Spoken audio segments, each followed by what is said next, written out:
Hello students, welcome to Sunrise Classes. Student, this video is for standard 11. ये video 11th students के chapter number 1 accountancy. तो 11th के students आप सब commerce के स्टूडेंट्स हो गए हो. Welcome to the commerce world. और आपके लिए अकाउंटेंसी नया है बट बहुत इंटरेस्टिंग है.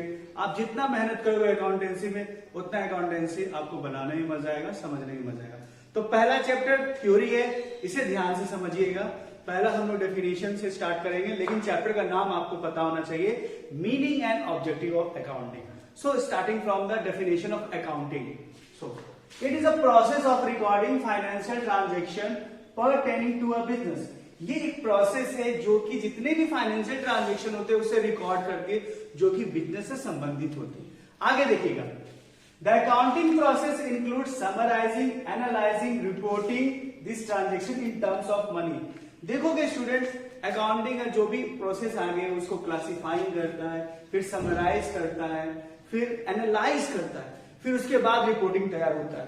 तो जितने भी ट्रांजेक्शन्स है, कौन सा डेबिट हुआ, कौन सा क्रेडिट हुआ, वो सारे को रिपोर्ट को तैयार करना अकाउंटिंग. स्टूडेंट्स, अकाउंटिंग का कैरेक्टरिस्टिक्स देखेंगे. कैरेक्टरिस्टिक्स का पहला पॉइंट देखेंगे, accounting is an art as well as science. Yes, accounting is an art as well as science. मतलब दोनों है अकाउंटिंग. आर्ट्स में स्टूडेंट हम लोग क्या करते हैं, आर्ट्स में स्किल्स लगाते हैं. अपना जो भी हम कुछ नया क्रिएटिविटी करना होता है वो आर्ट्स में. आर्ट्स के बच्चों को देखोगे कुछ ना कुछ नया क्रिएटिविटी करेंगे. आर्ट्स के जो भी जैसे म्यूजिशियन हो गया, आर्टिशियन हो गया, कुछ ना कुछ नया क्रिएटिविटी करता है. तो अकाउंटिंग में भी है. अकाउंटिंग में भी आप कुछ ना कुछ नया क्रिएटिविटी थिंक्स करोगे, कुछ समझोगे, कुछ देखने को आपको मिलेगा. और साइंस है क्योंकि ये एकदम जनरल ट्रूथ पे बेस्ड है. क्योंकि अकाउंट्स अगर आज से 10 साल पहले जो अकाउंटेंट्स का जो फॉर्मूला है, जो गोल्डन रूल्स है, 10 साल क्या बहुत पहले से जो रूल चले आ रहे हैं उसे हमें फॉलो करना है. तो उसे हम लोग चेंज नहीं कर सकते. हाँ, कुछ ऐसे न्यू चैप्टर्स आ जाते हैं तो उसे हमें पढ़ना होता है, बट जो रूल्स एंड रेगुलेशन अकाउंटिंग का, that's why accounting is an art as well as science.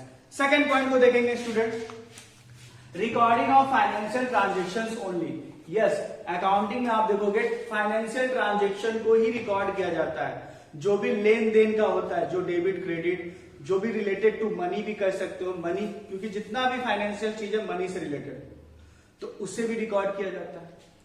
Third point देखेंगे student, recording in terms of money. मैंने बोला था कि मनी से रिलेटेड, तो थर्ड पॉइंट सीधा सीधा बोल दिया कि yes, recording in terms of money. तो जो भी आप ट्रांजेक्शन करते हो मनी से रिलेटेड होगा तो अकाउंटिंग में ही उसे आप वो कैरेक्टरिस्टिक्स कह सकते हो. जितने भी आप ट्रांजेक्शन करोगे, किसी से परचेस किए, किसी को सेल किए इन टर्म्स ऑफ मनी, तो वो आ जाएगा कैरेक्टरिस्टिक्स. फोर्थ देखेंगे स्टूडेंट्स, क्लासिफाइंग. उसको किस हिसाब से क्लासिफाई करते हैं, डिवाइड करते हैं, बांट देते हैं कि डेबिट कौन सा है, क्रेडिट कौन सा है. उस हिसाब से हम लोग क्लासिफाइंग भी अकाउंटिंग में कर सकते हैं. तो अकाउंटिंग का फोर्थ पॉइंट भी करेक्ट होगा, क्लासिफाइंग, यानी ये कैरेक्टरिस्टिक्स है. फिफ्थ में देखेंगे समराइजिंग. स्टूडेंट आप लोग देखोगे जब भी आप कुछ इंग्लिश में ही अगर आप कुछ पूरा चैप्टर पढ़ते हो उसके बाद समरी पढ़ते हो. आप समरी पूरे जो चैप्टर का होता है वो पूरा जितना भी इसमें इंपॉर्टेंट टर्म्स होते हैं उसे दिया जाता है. तो अकाउंटिंग में भी वही है, आप पूरे ट्रांजेक्शन को कर लो, उसके बाद फाइनली समराइज करो, समझो कि क्या सही, उसमें से सब कुछ सेट जो है सही है, मायने में है कि नहीं. सिक्स्थ पॉइंट स्टूडेंट देखेंगे, इंटरप्रिटेशन ऑफ द रिजल्ट.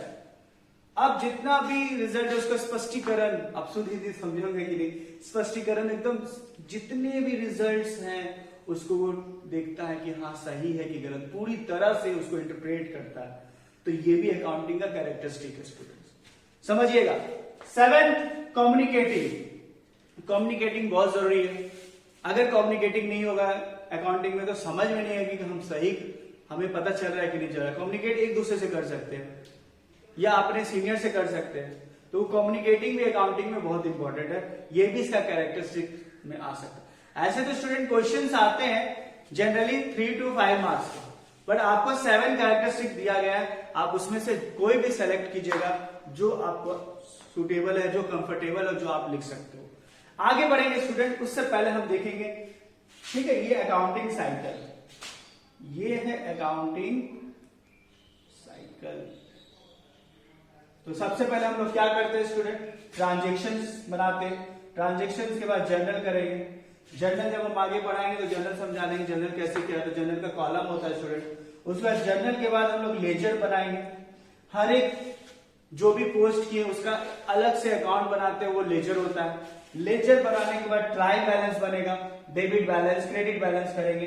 उसके बाद फाइनली हम लोग trading profit and loss account and balance sheet बनाएंगे, फिर घूम फिर के फिर ट्रांजेक्शन। ये पूरा अकाउंटिंग साइकिल स्टूडेंट्स, इसी तरह अकाउंटिंग चलता है। अब बुक्स ऑफ ओरिजिनल एंट्री में हम लोग क्या क्या पढ़ेंगे देखिएगा, कैश बुक, कैश बुक पढ़ना है, उसके बाद परचेज बुक पढ़ना है, सेल्स बुक पढ़ना है, परचेस रिटर्न बुक पढ़ना है, सेल्स रिटर्न बुक पढ़ना है, बिल्स रिसीवेबल बुक पढ़ेंगे, बिल्स पेबल बुक पढ़ेंगे, जनरल प्रॉपर पढ़ेंगे। मतलब ये सारा कुछ का आप नॉलेज रखोगे तो 11th का अकाउंटिंग आपके लिए इजी हो जाएगा। आगे जितना भी आप समझोगे आपके लिए इजी ही इजी हो जाएगा।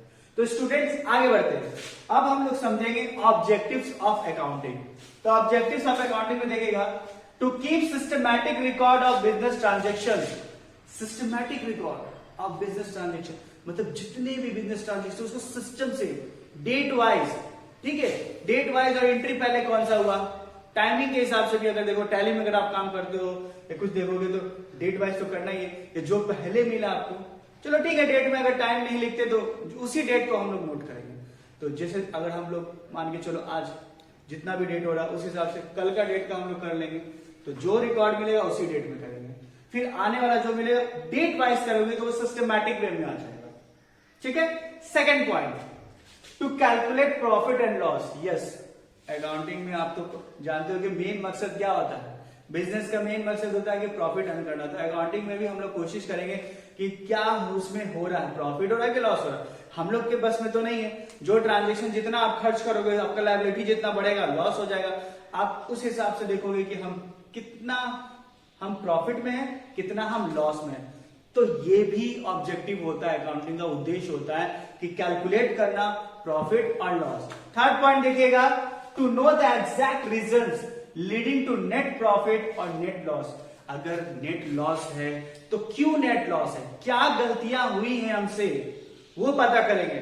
अगर प्रॉफिट है तो ठीक है, प्रॉफिट है तो इसको कंटिन्यूटी रखना है, बरकरार रखना है कि हम उसी वे से चलेंगे तो हमारा प्रॉफिट आते रहेगा। फोर्थ क्या बोलता है, to ascertain the financial position of business.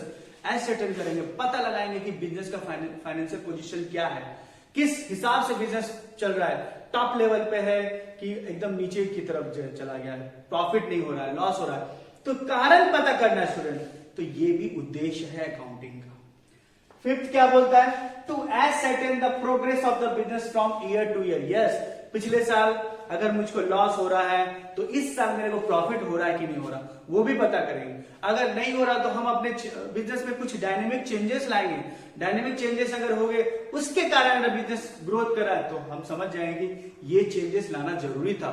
अगर उसके बावजूद भी नहीं ना तो स्टडी करेंगे, डीप स्टडी करेंगे, मार्केट का हाल चाल पूछेंगे, लोगों से मिलेंगे, अगर हमें फीडबैक मिलेगा तो हम उसको चेंज करेंगे, ठीक है। सिक्स पॉइंट क्या बोलता है, to prevent and detect errors and fraud. हम देखेंगे कि कहां गलतियां हो रही हैं हमारे और फ्रॉडनेस कहां पे हो रहा है हम लोग के ही। अगर लोग में कोई अगर इस तरह का हो गया है, फ्रॉडनेस कर रहा है, तो पहले सबसे पहले उसे साइड करेंगे। तो ये सारा चीज भी अकाउंटिंग का ऑब्जेक्टिव्स होता है स्टूडेंट, जो हमें पता करना होता है।